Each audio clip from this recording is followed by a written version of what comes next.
मरियम अपने कजिन्स हुदा, अम्मार और रेयान के साथ स्कूल ट्रिप पर जा रही थी। उनकी बस एक घने जंगल से होकर गुजर रही थी। रास्ते में बस कुछ देर के लिए रुकी और बच्चे ताजी हवा लेने के लिए बाहर आ गए। खेलते खेलते मरियम और उसके कजिन्स इतने दूर निकल गए कि उन्हें बस दिखाई देना बंद हो गई। धीरे धीरे सब घबरा गए क्योंकि शाम होने लगी थी। तभी रेयान को पेड़ों के बीच एक रोशनी नजर आई। जब सब वहां पहुंचे तो देखा एक छोटी सी मस्जिद है, लकड़ी और पत्तों से बनी हुई। मस्जिद के अंदर सफाई थी और एक जानमाज भी रखा था। मरियम ने कहा, चलो पहले मगरिब की नमाज पढ़ते हैं, फिर सोचेंगे क्या करना है। सबने मिलकर नमाज पढ़ी।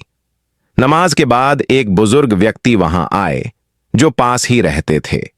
उन्होंने बच्चों की मदद की और उन्हें बस तक सुरक्षित पहुंचा दिया।